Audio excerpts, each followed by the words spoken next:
वैसे तो नागा साधुओं की हर बात ही रोचक और रहस्यमयी है। जैसे नागा साधु निर्वस्त्र क्यों रहते हैं, शरीर पर भस्म और भभूत क्यों लगाते हैं, वे क्या खाते हैं, कहाँ रहते हैं, आदि कई बातें हैं जो एक आम व्यक्ति के मन में जिज्ञासा पैदा करती है।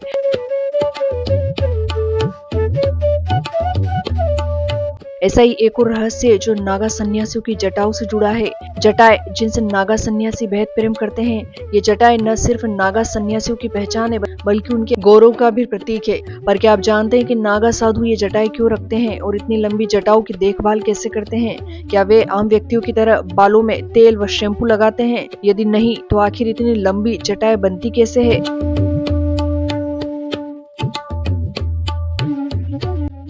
दरअसल नागा साधुओं की यही अद्भुत जीवन शैली और उनसे जुड़े ये रहस्य आम लोगों के भीतर उन्हें जानने की दिलचस्पी पैदा करते हैं, खास तौर पर जब कुंभ और महाकुंभ हो। इस बार प्रयागराज में 13 जनवरी से महाकुंभ प्रारंभ हो रहा है और नागा साधु महाकुंभ में सबसे बड़ा और मुख्य आकर्षण होते हैं, जिन्हें देखने के लिए दूर दूर से लोग पहुंचते हैं।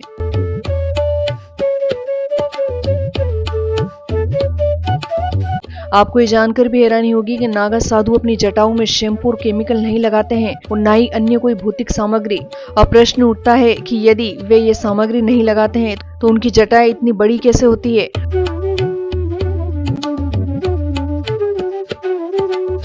वास्तविकता में नागा साधु सन्यासी अपने बालों की देखभाल बहुत ही जतन के साथ करते हैं। उनका मानना है कि उनकी ये जटाएं आध्यात्मिक प्रगति में उनकी मदद करती है, किंतु इन जटाओं को बड़ा करना और उन्हें संवारना कोई मामूली काम नहीं है। वे इसके लिए बाकायदा समय देकर इन जटाओं को लंबा करते हैं। नागा साधु अपनी जटाओं को मुलायम रखने के लिए उसे काली व मुल्तानी मिट्टी से धोते हैं। इसके बाद वे सूरज की रोशनी में जटाओं को सुखाते हैं। वहीं जटाओं की मजबूती और चमक के लिए उसमें रीठा लगाते हैं। इतना ही नहीं, अधिकतर साधु और संत सप्ताह में कम से कम एक बार गंगा नदी के पानी से अवश्य अपनी जटाएं धोते हैं।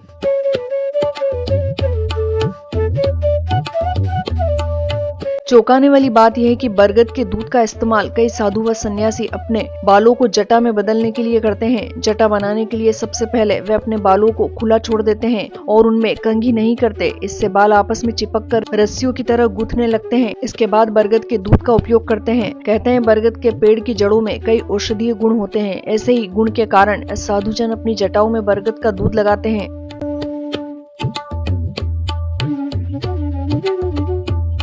सबसे खास बात यह है कि इन जटाओं को संवारने और इन्हें लंबी करने के लिए इन पर रेत, भस्म और धुनी लगाई जाती है। कुछ नागा साधु व सन्यासी अपनी जटाओं को फूलों, रुद्राक्ष और मोतियों की मालाओं से भी सजाते हैं। आपको ये तथ्य भी आश्चर्य से भर देगा कि इन साधुओं की जटाएं 10 फीट से भी अधिक लंबी होती है, जिन्हें बढ़ाने में लगभग 30 से 40 वर्ष तक लग जाते हैं। नागा साधुओं के लिए 17 श्रृंगार में पंचकेश का बहुत महत्व है। इसमें जटाओं को 5 बार घुमाकर लपेटा जाता है।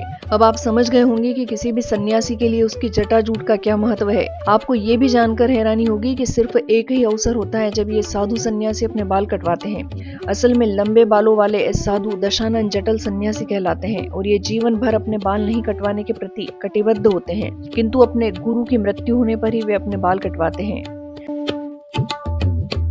असल में नागा साधु शैव परंपरा के अनुयायी होते हैं और वे भगवान शिव को अपना सर्वोच्च गुरु मानते हैं। वे अपने सिर पर कभी भी शिखा या चोटी नहीं रखते हैं। वे या तो अपने सारे बालों को त्याग देते हैं या फिर संपूर्ण जटा को धारण करते हैं। नागा साधुओं की जटाएं आकाश की ओर बढ़ती हुई प्रतीत होती है, जो उनके त्याग और तपस्या का प्रतीक मानी गई है। ये भी मान्यता है कि नागा साधु लंबी जटाएं रखकर अपने इष्ट देव भगवान शिव को भी प्रसन्न करते हैं।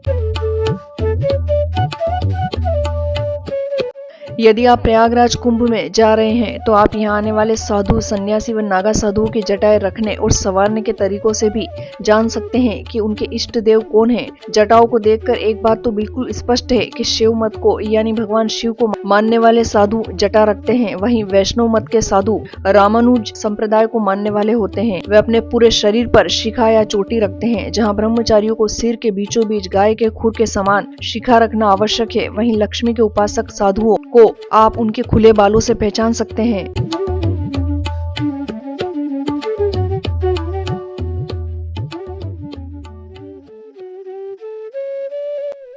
तो जटाएं साधुओं के लिए उनका गर्व है। इतना ही नहीं, भगवान के साथ उनकी निकटता का भी प्रतीक है, जो उन्हें अपने ईश्वर के साथ एक गहरा आध्यात्मिक जुड़ाव प्रदान करती है।